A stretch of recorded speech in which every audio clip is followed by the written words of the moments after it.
Hello, everybody. I'm Nicole Hennessy. I'm Vice President of Music Business Association. So glad to have you here today. And joining me here on camera is Henrik Bick. He's Music Business Communication and Social Media Strategist. Glad to have him here tag teaming with me today. Um, Henrik, we have a great topic and I'm excited to jump right in. But I have some housekeeping stuff that I'd like you to go through for me, some upcoming events. Thanks, Nicole. Appreciate the handoff. And yeah, looking forward to today's session. I do have some other music biz related events and items that I want to share with you as well.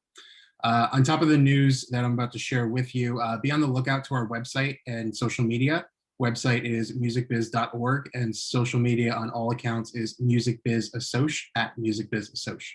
I'll be dropping that information in the chat so you can access that during the event. Coming up first is our Next Gen Now Young Professionals Virtual Conference. We're going to be gathering more than 30 young professionals to talk about how the next generation of the industry is already making a splash and why age doesn't always necessarily equal authority.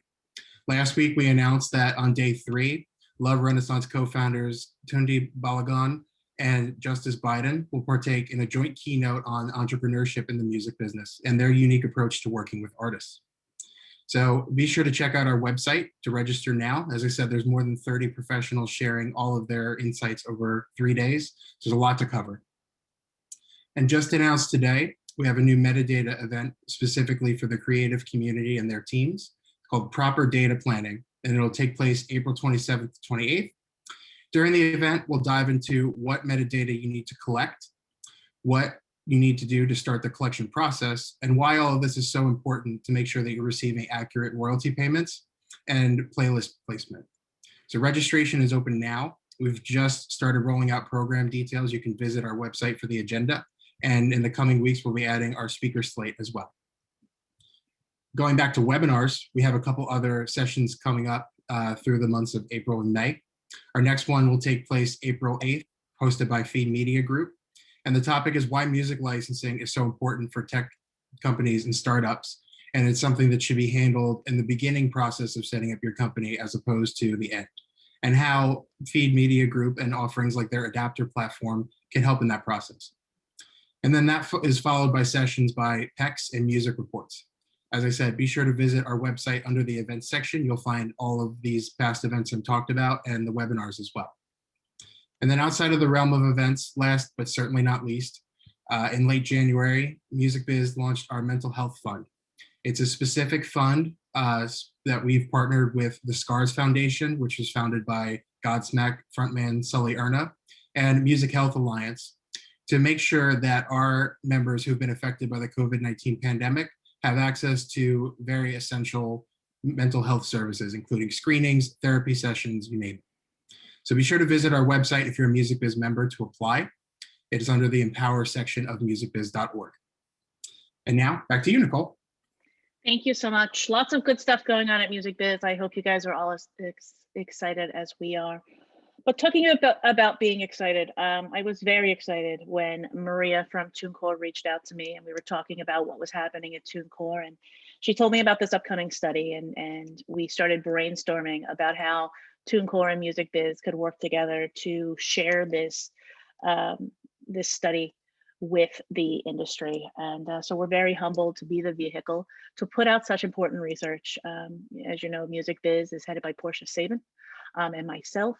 And we're, 2 women in the industry, trying to make it a better place as a lot of others are. And this research is really needed.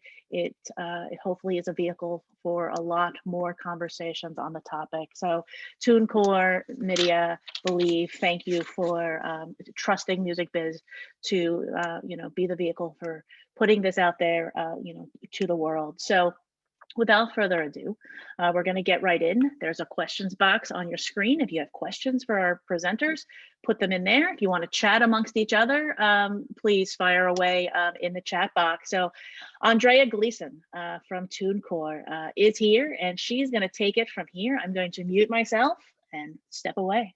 Thank you, Andrea. Thank you all. Thank you so much, Nicole. Thank you for having us and for hosting the study that we did and our findings. Thank you so much for joining, everybody. Today we have the privilege to review and discuss the new MIDiA study that just came out this morning. And it dives into some tough topics and goes in depth on the underrepresentation of women in the music industry in a study that we've called Be the Change, Women Making Music. And so before we get started, I do want to welcome our panelists who are each going to introduce themselves.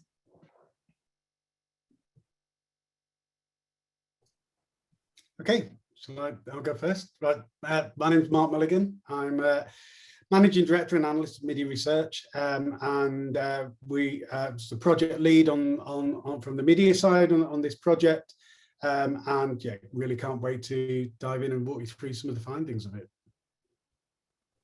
Yeah, I'll go next. Hi, everyone. I'm very happy to be here.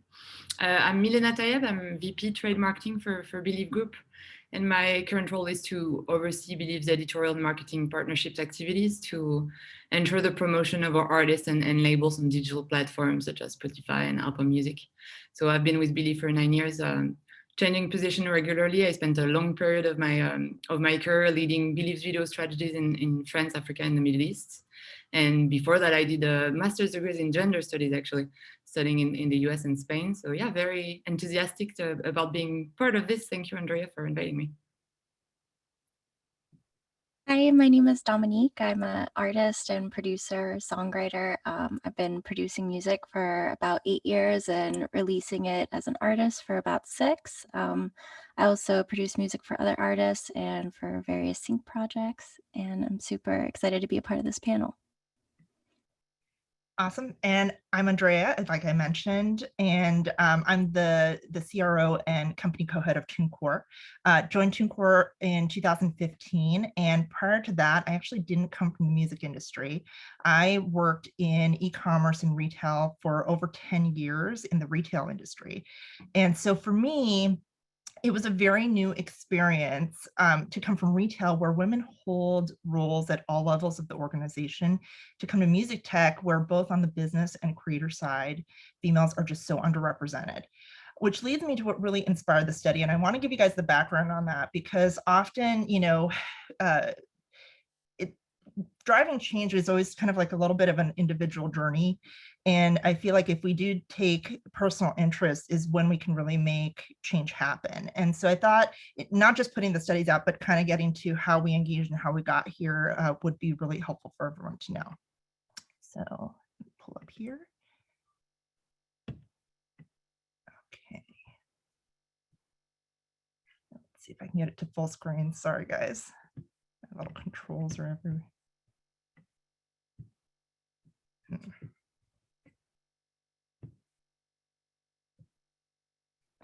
All right, I'm not able to move this little thing. I did it earlier. There we go. Sorry about that. Okay. And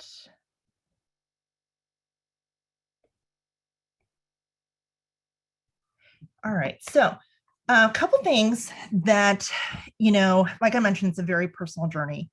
And something that was very, very striking to me were 3 things. Often I find there's the little things that add up, that leave impressions on you, that really, in the end, give you that final momentum to make you take action.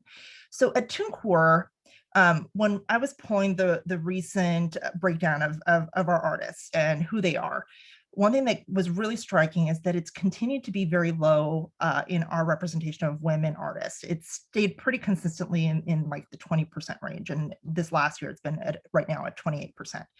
So while this is better than the industry standard that indexes around 11%, for me, it's really interesting that at a company like TuneCore, where we have DIY artists, there are no barriers to entry, that we still have such a low underrepresentation of women in the music industry. And then secondly is, we've really done a lot of looking in our organization. I think you always have to start with that before you can start driving change externally. So over the last year, TuneCore and Believe together have really committed to achieving parity within our organization.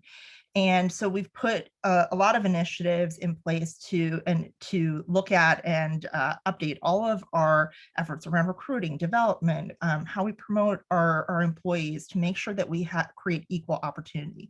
So today at TuneCore, our breakdown of female male employees is 42% female and 48% male. So we have more to go on this front. We're getting there, but we definitely have more of a journey ahead. And then lastly, for me, as I was wrestling with these two things, I'm like, I have my underrepresentation of women artists, and then, I need to work on things just starting from within. What are the benchmarks? What is the research out there that I can rely on to help me kind of figure out what do we do next? And the first thing I had discovered is that there wasn't a lot of research out there on the topic. And then what I did find, there was one really good study, which is the Annenberg Inclusion Initiative. It pulls together data from 2012 to 2018 and essentially just really covers the representation of women that are that are top of the charts. And while I found that the study was good, there were two things that I felt it was short on. One was that it was a little old, and this was back like in November, December, because there's a new version of the study, which we're going to talk about in a minute. So it was a little old, so we needed newer data. And two, it really did not cover the fastest growing segment of the music industry in that, which is the independent artist. And so we reached out to MIDiA to engage in this study.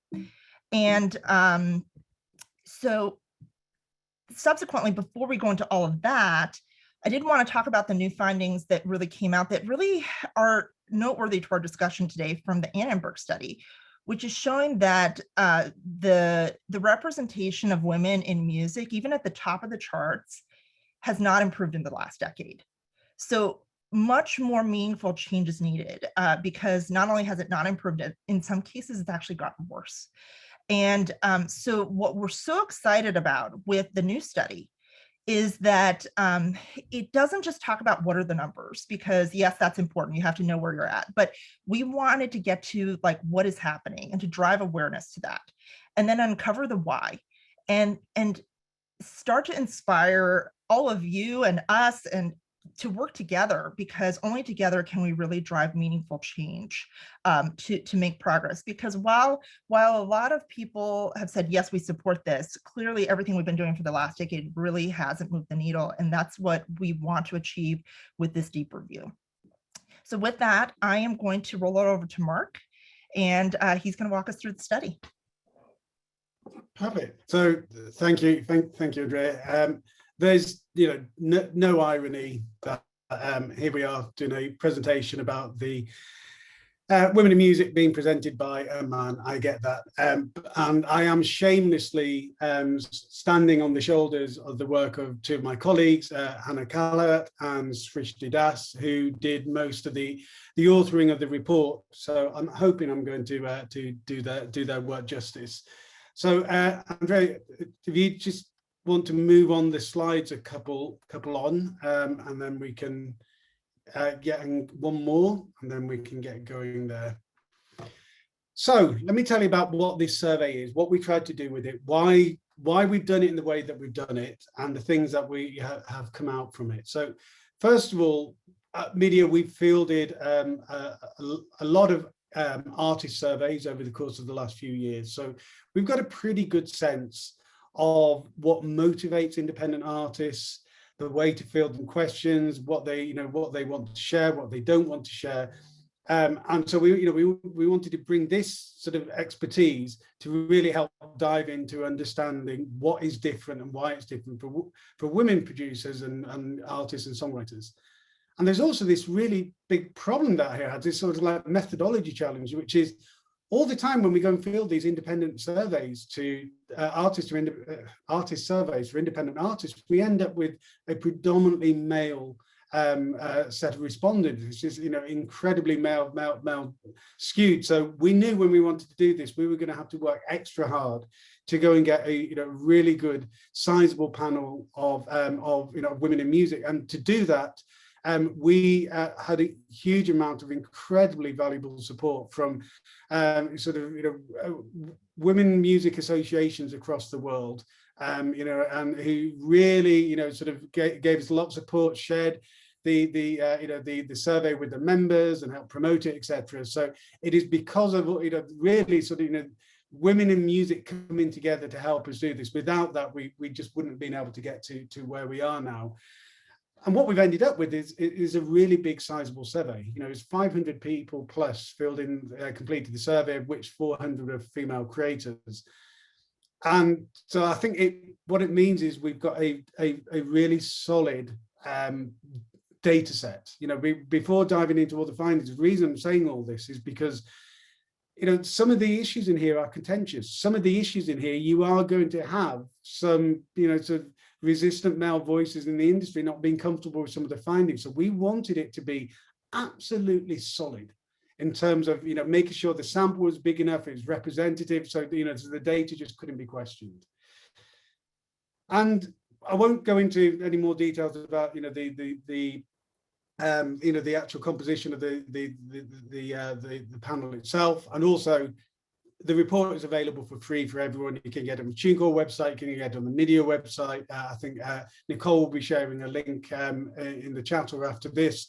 Go and read it. There's a lot more in there than we're going to go and walk through. But here's what really struck me. And so, I think one of the questions Andrea's asked me in the past, what are the things that surprised me? And I think there's probably more things that me as a male have been surprised by than the females who've read it are surprised by, because so much of this stuff is just the level at which it impacts, to women in music. Yeah, that's just how it is. But to the male audience, it's sort of a bit of a wake-up call, about just how pervasive some of this stuff is. So here's how I see it. When you see here what do women in music want? What do women creators want? They want to be respected in the scene, to build up a fan base, to make music and have people enjoy it. That's exactly the same that male musicians want. It's exactly the same what men in music, men making music want out of their career. And then if we can just go to the next slide, Andrea. So what we have is they want the same thing. They're working in the same industry. But then when we ask women creators about, how they perceive the industry and how they perceive their role in the industry, then we end up with them saying, 90% of them saying that they think that the industry treats them differently. So just think about those three pieces together. Women in music want the same things as men in music. They're all working in the same industry.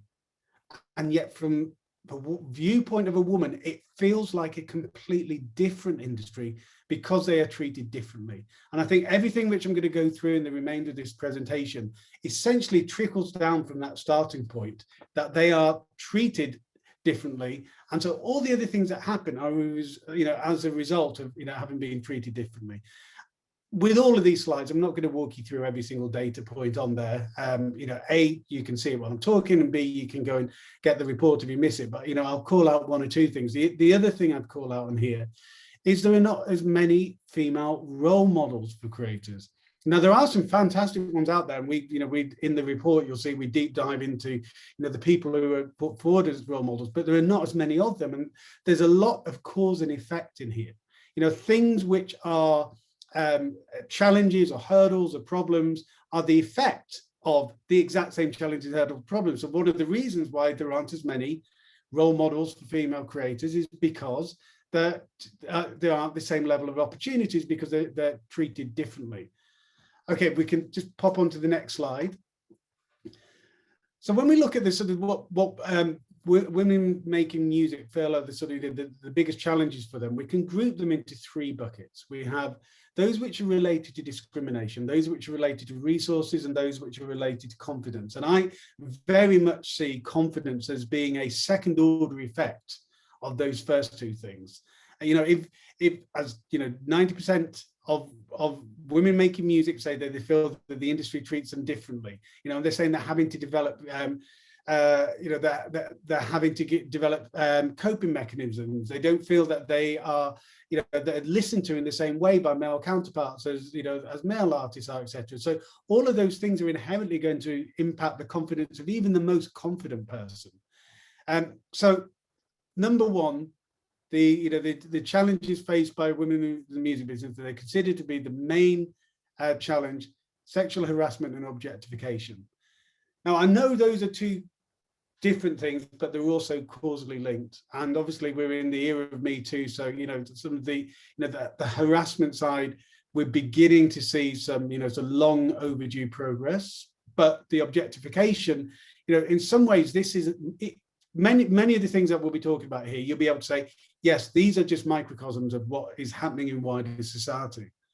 But there are some things which are amplified or magnified within the music business. Objectification is one of them, just because of the way in which so many female artists are presented in a way that male artists are, much less so.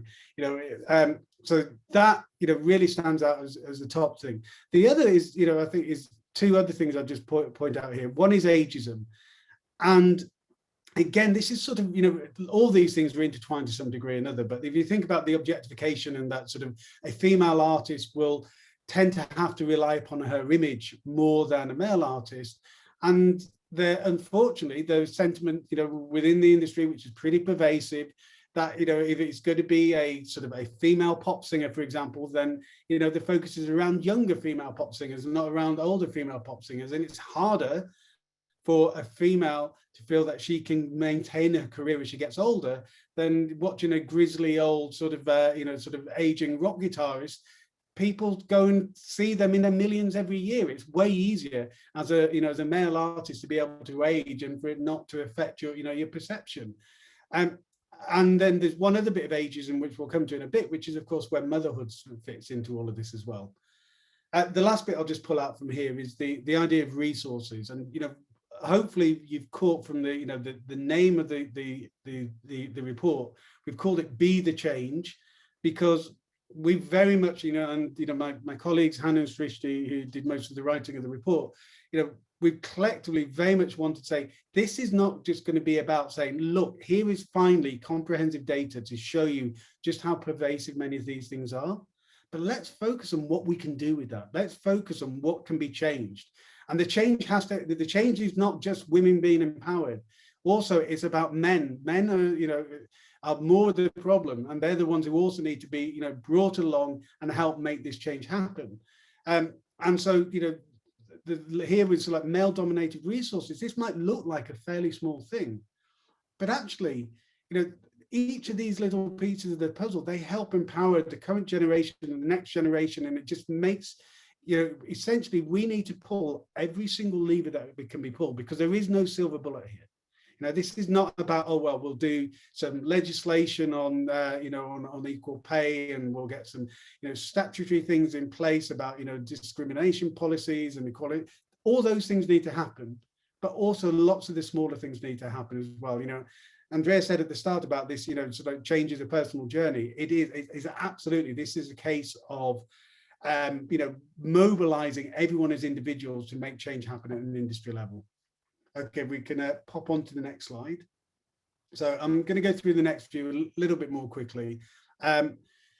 So this, though, I think is, I said at the start about how, are the things that were surprising to me, and I've been doing research for 2 decades plus now, way too long. And generally speaking, I've got to the stage where not much stuff does surprise me. Most of the things I see, yep, expected that. But this did surprise me, and it reflects me in my comfortable position as as a male. More than half of females have experienced virtually all of these things. So from unconscious bias through to sexual harassment to active discrimination, not being taken seriously. I mean, this just quite simply is unacceptable. And so for every man listening to this now, for a problem that is so pervasive, every single one of us has a role in helping make this change. This is not this is something that happens every so often and an HR department or a lawsuit or something will deal with it, and it's something happening on the fringes. This is pervasive. This is what, so remember what I was saying at the start. Women in music want the same things out of making music that men in music do. They're operating in the same industry, but 90% of them perceive that the industry treats them differently. And these are the really strong manifestations of just how insidious some of those things can be. So that's my preachy bit of the presentation done, but this really made my blood boil. Okay, on to the next slide, please. I mentioned about parenthood, and this is I actually called it motherhood, which in itself is showing some of the my own unconscious bias. But thinking about parenthood, there is still in society as a whole, sort of general perception that women are the ones who are most naturally going to be the primary role as parenting duties, and this is doubly impactful for for women making music. If you're in a band and you're on the road, if you're recording an album, if people still record albums these days, but if you're in the studio for a long period of time and you've got all these late nights and you're away a lot, if you're a mother, you need to have your partner taking care of that child and being on the front foot. And yet that is is within the wider music business. There's an expectation that that's what women are going to do. So does that mean that every sort of aspiring female artist has to say, great, my career's going here, and then I've got to stop it if I'm going to become a mother, and then come back to it in the future? Now you might say that happens in society as a whole. It does, but the women who come back in, say, in the corporate world, who many then go on and succeed and they get to really high levels. The ageism that exists within music is, if you remember what I was saying before about the perceptions of what a female artist needs to look like. So it's doubly difficult for them to to come back, more so than within sort of within, say, for example, the corporate world, or or more widely. Okay, and on to the next slide. So now I'm going to go on to I've done this sort of taking it down into the trough of despair in the narrative. Now let's do some sort of things to sort of build you up. So this is really playing to the be the change part. We asked two sets of questions. What do you feel urgently needs to change, and what do you think needs to change in the longer term? So the things that urgently need to change: more equality and opportunity. Now that might sound like a fairly self-evident thing. Yeah, of course, really natural. But it's also really quite subtle. This is not saying, when you see things like, for example, discrimination policies, and policies to tackle sexual harassment, they're actually fairly far down the list, even though we've seen in the previous slides, these are things which affect women all the time. The majority of women face these things either frequently or infrequently, but they're not even saying that that's what they want changing immediately. They just want to have the same opportunity to succeed that their male counterparts have. And again, I'm going to say it, they've got the same aspirations, they work in the same industry, but the industry treats them differently. All they want is for that to be just the position of it, just swung round, so that being in the same industry, they have the same opportunities in that industry. And I think that's an incredibly positive thing to come out of this, which is saying, just give us the same. That's all that we want. And then when you get things about increasing female representation and leadership roles, which is crucially important, but those things naturally flow from each other. So that's the what needs changing right now. And then we go on to the last slide, please, Andrea. Then this is asking about the longer term things. What will bring more women to the music industry? What will make more women want to come in and make a career out of making music? What will give more females the chance to follow their dreams and their creative dreams in the way that so many men can do so? So that's where you do get some of these more systematic issues need facing. So changing the diversity policies and culture. So diversity policies, a relatively straightforward thing to do. Not easy, but a relatively straightforward thing to do. Culture is a longer thing. Culture, you're talking, it can take years, it can take generations for culture to properly change properly. The legislation, so what I would say is, the legislation is like the guardrails. They're not sometimes in really resistant parts of the industry, they will be the change catalyst, but more often than not, they're the guardrails to say, so this is the minimum from which, everybody should be working to. the mentoring and coaching, and then more female-friendly resources. This is what I was talking about, the change from the ground up. These are things everyone and everywhere can do. Anyone, female or male, who has been doing whatever they've been doing within the music business for any period of time, whether it's 1 month or 10 years, you have learned something. There is something which you have learned from your experience, which you can take there. And so what females are saying, they want to hear, either in female environments or female-friendly environments or female-first environments, they want to hear not just how do I make this sound, but how do I do this, with other women, or how do I, how I want it to be a woman is telling me how to do this rather than a man telling me how to do this. And you might say, why does that need to happen? Well, there is, at the extreme, one of the reasons that we need more female-friendly or female-first places is because men cannot always be trusted to be treating, any sort of interaction with women in the right way. We've heard in the research we've done with women telling horror stories about being in a studio late with a male producer and, and inappropriate behavior and whatever else. So, so these are some of the small things and the big things to make the change. So the way I'd sum all this up to finish is we had on the last slide, the things that need to change now. And then we have here the things that need to change in the future. So simply put, and this is a bit cheesy, but I think it's the point. We need to make today a bit better so that we can make tomorrow even better for the next generation of female creators coming through. That is not me, by the way, whatsoever saying throwing in the towel for now. There's absolutely a huge amount of change that can happen now, but changes in culture, etc., take time. So this is a case of cranking the wheel to make the rate of change accelerate, to make the magnitude of that change even bigger. So thank you for listening to a man talking about women in music. I apologize profusely for my gender in this context, but hopefully it didn't get in the way of the research too much. Mark, I would argue the opposite. It's actually really nice to hear somebody that is a male being as passionate about this and getting the support. So I would counter that a little bit.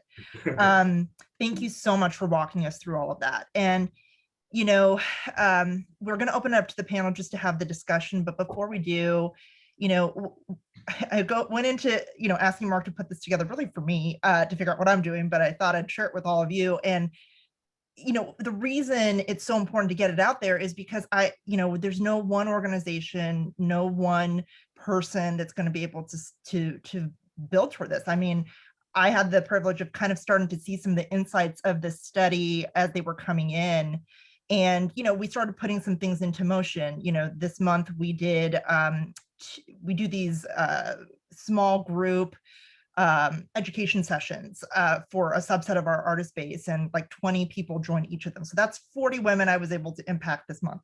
And then on Friday, we put together a workshop for female producers, and there's going to be 100 at that we did with a few of our partners. And so with that, this month I've been able to help 140 women, and that's great. And we have to start in stepping stones. But if we want to start really making impact to move those numbers, like I showed from the Amberg study, we have to work together. And so a couple things before we open up the panel, because I know some people are going to have to drop off and not stay through the whole thing. There's a couple things I want to suggest for next steps. So number one, read the study. I encourage you to. Maria from my team is, I think, in the chat, and if she can just provide the links for that in the chat, that would be perfect. So we have on our website, we have it also on the MIDiA website. It's all free. Read it. I think education is step one. And two, you'll also find, we're going to provide a link to some social media assets that we encourage you to share on LinkedIn, on Instagram, on Twitter, to make awareness. I think awareness is always step one in driving any sort of change. Secondly is action, right? So how can we all start to work together?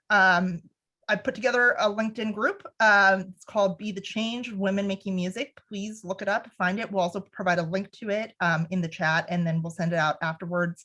We want to keep this conversation going, and we want to start to open up collaboration and networking, because that's how we're going to drive really meaningful change. Like I said, I have hundreds of thousands of artists that use TuneCore, and I was able to, in this month, with some very concerted efforts, touch 140, and that's great. Again, it's all stepping stones, but we need to all work together to drive more meaningful impact. So just wanted to put that PSA out there. And now we are going to move into the Q&A. All right, so Dominique, if you can come on too, perfect. All right, so, all right, now that we've come out of the study, one thing that I love to do with these panels is we always like to get a diverse view. That's why we always have one of our artists on here along with sort of the business side of the house. So I just want to get Milena, I want to start with you. Just coming out of the study, what were the things that maybe surprised you? That's a good question. I think nothing really surprised me in the study, but it's very different to have a viewpoint based on your experience rather than see it confirmed through data, which is very enlightening. And as Mark was saying, he was surprised where maybe us as women in the industry were less surprised. That being said, I was pleased to read about two things. The first one is about women feeling like they have to compete with each other to get signed to record labels, to tour, etc. And the results of the studies were that 44% of women agreed that they're competing more with each other than overall. But 37% of those women disagreed, meaning that the situation might be switching from competition between women acts to a view that women are stronger when they're supporting each other in a male-dominated industry. And that's reflecting a progressive change in the right direction. And the second point I didn't anticipate was that some of the respondents saw the pandemic as a positive influence, feeling like they could more easily access support groups online than they did before. And I think it's a positive outcome and opening to new ways of building networks of women. There is an open question where, like, can it also participate to isolating them? It's an open question for me. Yeah, and to kind of piggyback on that, one thing that, out of the COVID period, something that almost made me a little sad was that the need of not feeling like you're in an environment where you're supported, you have to work alone. So a lot of females, especially like in being a producer, collaboration is everything. And so, the fact that, it's great that, women and everybody has access to record music at home, but the fact that they feel like they can't be in those like creative spaces to collaborate, and they have to be at home and doing it themselves, working alone, when they could actually make even more, get more creative with their music if they're collaborating, was something that was like, oh, that we've got to fix this. And Dominique, I really would love to get your perspective just on that front related to like some of the virtual collaboration tools, because, with COVID and then also with the fact that, women don't feel like they have safe spaces. How do you feel the virtual collaboration tools are up to par? I do think that like the technology that's come out recently to, cope with the pandemic and allow for virtual co-writing and co-production sessions has been really good. But I also think it depends on the person and, how important it is to you to be working in person when you're collaborating with artists. And sometimes just working through technology changes the entire vibe.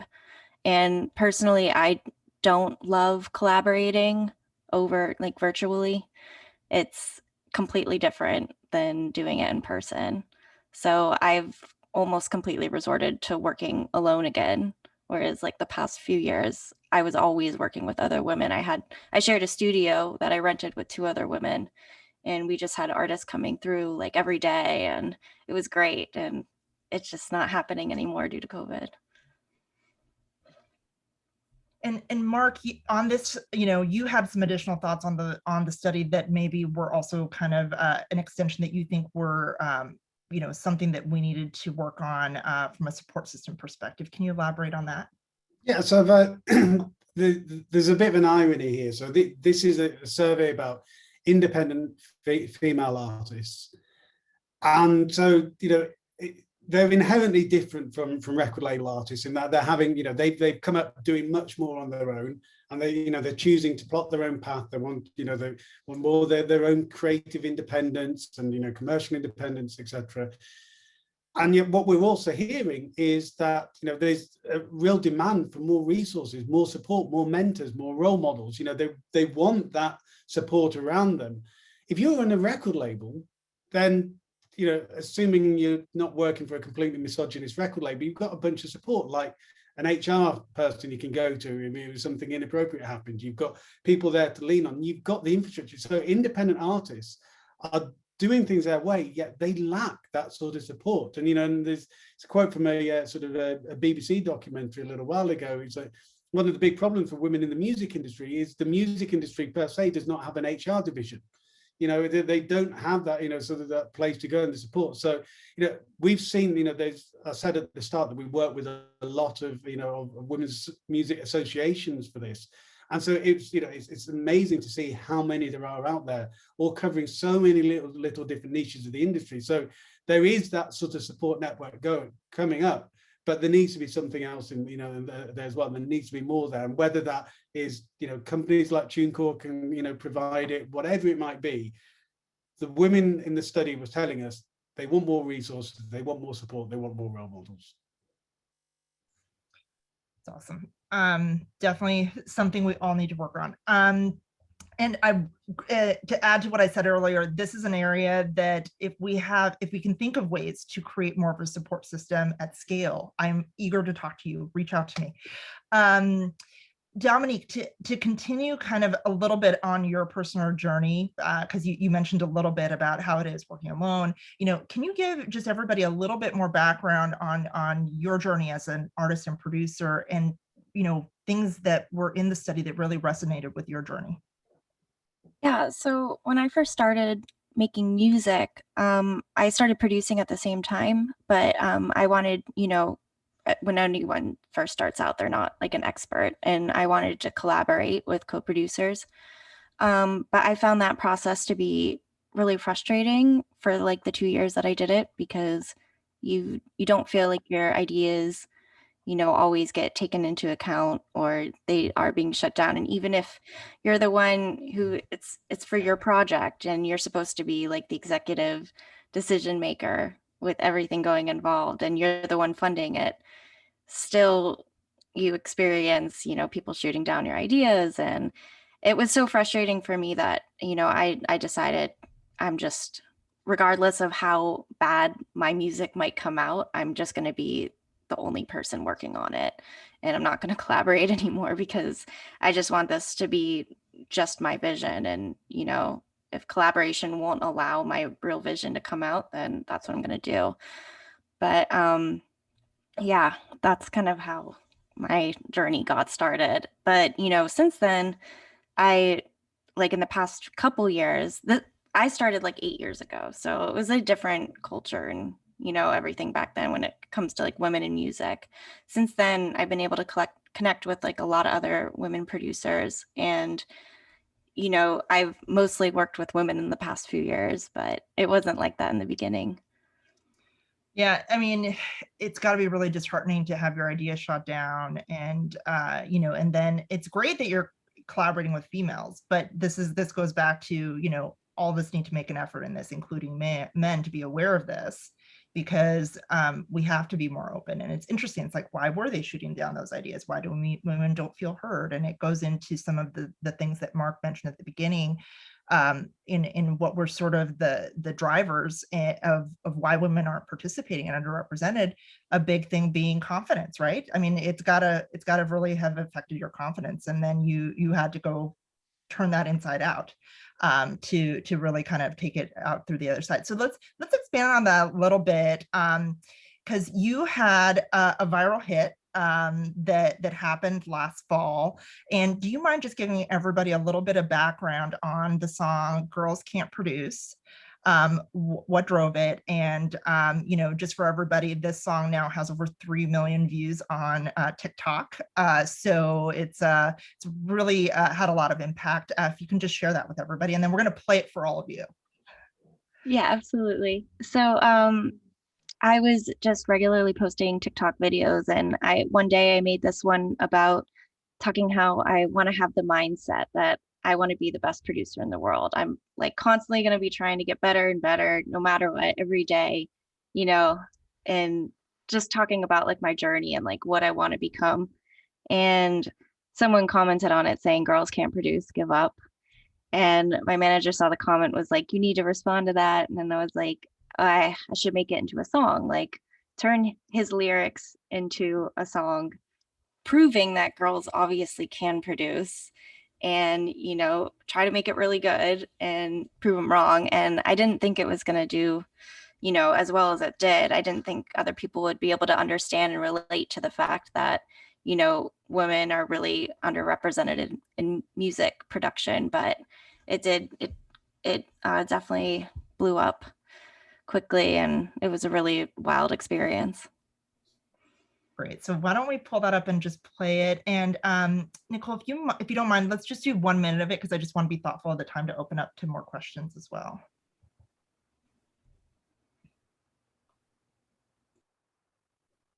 Girls can't produce. Give up. Girls can't produce. Give up. Girls can't produce. Give up.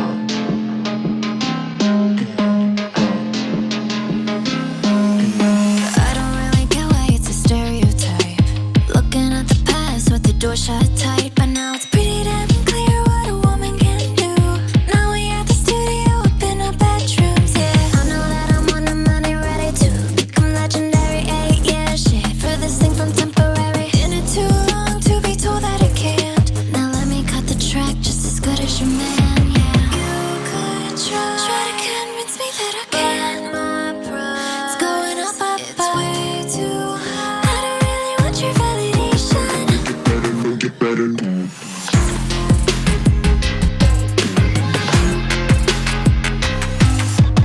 If and when I make it, it won't be a fluke. Trust me, if I got this far, you could do it too. Nobody can say.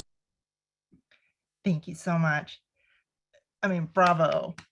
What a way to turn around that situation. And I mean, tell us a little bit about what the reception has been since this song has come out. Yeah, I mean, it's definitely like opened up a whole new world of opportunities, and it's been life-changing for my career. I've also had a ton of women reach out to me saying how interested they are in music production. They don't know where to start, and, you know, or they are music producers and like they just want to connect, and it's so great, you know, they like understand what it's like to be told that, and they understand like the stereotype and how hard it can be to deal with. So that's been really cool. It's great. So let's just shift gears really, really quickly to sort of the business side of the house. So Milena, you know, you're a VP in the music industry, and would love to get your thoughts on, you know, just how it is to, you know, from your perspective, what were the things that you think, you know, kind of resonate from the business side of this, that you think are, and the things that we need to do to move things forward. Yeah, maybe in like a similar in my journey, basically, first time I think I'm lucky enough to have built a career in a company that's been conscious of the importance of diversity and equality from pretty early on. And I've also been managed by women that really acted as both role models and mentors. So I was kind of grown into that idea that women could do pretty much anything and move up the ladder. And I'm very aware that it is not the case for all women, especially for artists. We don't have like HRs and exec structures to push their work environment to do better. That being said, I specifically related to one point of the study on challenges faced by women, which is the lack of access to male-dominated industry resources. If you take France, for example, you have groups of execs from pretty much all record labels, collective societies, streaming platforms. They're gathering to play golf on weekends, and those boys' clubs can act as places of decision-making for the industry. It also can act as potential mentorship opportunities for young men starting careers. And I still very much feel like we're missing similar initiatives, even though new things are in the making for women. And to extend on this, the results of the study show that there is a clear gap between women being aware of the existence of support and network groups and women actually joining those groups as members. And my personal viewpoint on this is that as a woman in the industry, if you don't face a specific identified issue like a roadblock in your career or harassment, you might think that those groups are not for you when they can actually simply be about sharing networking. So I think there is still work to do for all women of the industry to feel like they can belong and benefit from supporting each other on a daily basis. So to take that forward a little bit, what do you think that companies should be doing? And, what are some of the things that you've seen, even at Believe implement recently? Because I know we've been trying to work on this from last year, but, what are the things that should be doing? What have you seen actually be really good of the things we've implemented already? And where should we go? So. Yeah. Great question. So I think the first point, it has to start with data. How can we know about the current situation, plan for action, and monitor performance on our initiatives if we don't even understand how things are evolving, right? So for example, most record labels are not structured to follow up on women artists' evolution in streams, number of women releasing music. So we're asking for digital platforms help on sharing the data with us, for example. And I think this is why studies like this are so important. Next, I think impulses have to be given by music execs, which turns into employees developing their individual awareness about diversity. And I think Believe and TuneCore are good examples of this. For example, at Believe, Believe has set objectives to reach complete parity within the organization. And thanks to this, moving forward, our score, for example, for the 2021 French Gender Equality Index has progressed to 97 on 100. We now have 7 women out of 12 in our executive committee, so it's changing. We also have a program for parity with employee ambassadors worldwide to develop initiatives like harassment prevention, mentoring, parenthood support, etc. And I would say we also have a CEO that's very favorable to quotas within COMEX and boards. And from an employee's perspective, it changes everything to have that kind of lead. And I think we also have to look at external measures to help push artists' gender diversity, like internally, like pushing our A&Rs to be conscious of the attention they're giving or not to signing women artists, launching programs to promote women artists, and also discuss proactively with our external partners like streaming platforms about common objectives.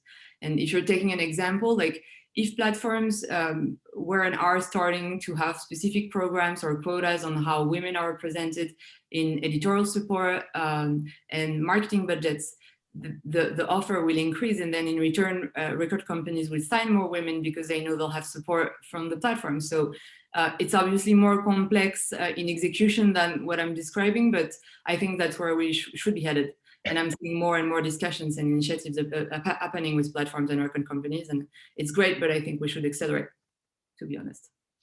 Can I just come in with one thing, because I've just seen a question come up in the Q&A, which I think is sort of related, which is more about how to actually get men doing more to help make the change, and how how you can talk to men to get in the right way to get them to come in. And so, I mean, there aren't any simple answers, but I would say for men looking at how to try to make the changes, one is, the really obvious stuff is just, is really obvious you deal with. You see things which are around harassment and whatever else, that's just, zero tolerance. And even though that sounds really straightforward, that doesn't happen everywhere. But that's, that's in some ways the, the most straightforward thing.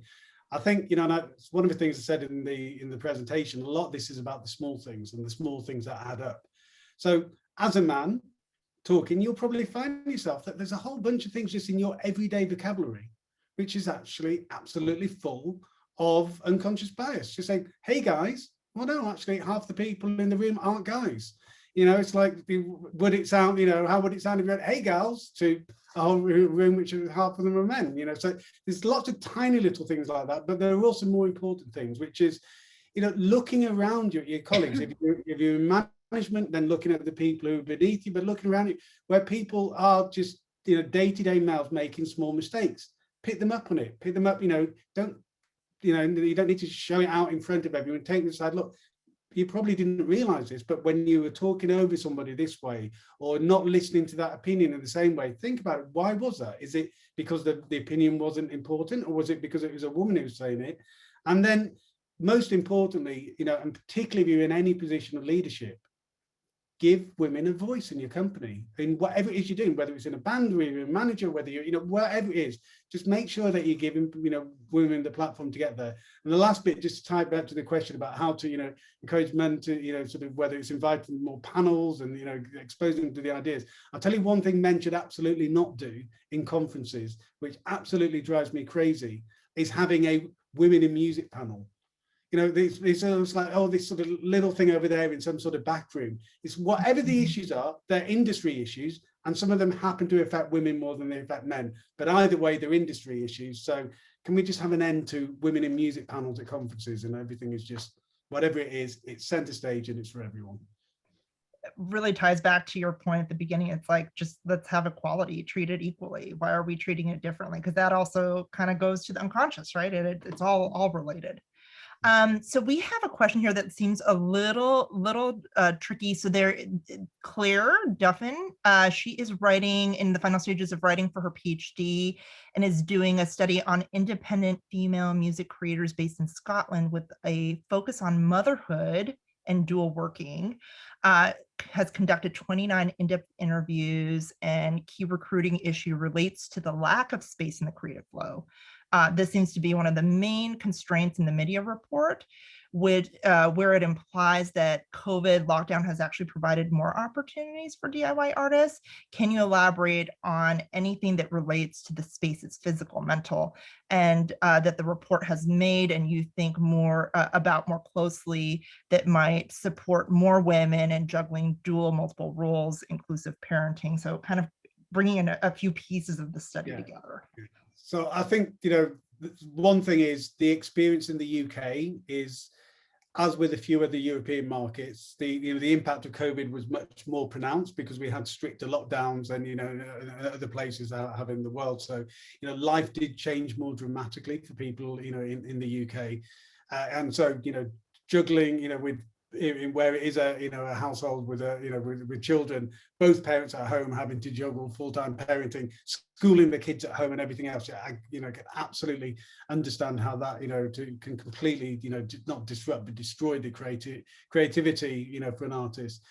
But what we, in the more global picture, the number of people self-releasing as artists in 2020 went up by a third in 1 year. So by the end of 2020, there were 5 million artists releasing music independently. So that's across male and female. And looking at people like the PRS in the UK and, you know, various other places, showing that the rate of female signups to associations and, you know, rights organizations, whatever else, accelerated at a faster rate than ever happened last year. So this is not, I know I'm slightly sidestepping the issue, which is, what about all of the challenges? I'm not saying that the challenges out there, and some of them may be insurmountable for many female creators, but more broadly, on a global basis, and even in the UK, more women started releasing music independently last year than in any previous year. So COVID brought a huge amount of challenges, but it also brought a huge amount of opportunities. Perfect, thank you. All right, I'm trying to see if there's any more questions. I've been scanning the chat here. I don't see anything else in the Q&A. Open it up for any one last question. All right.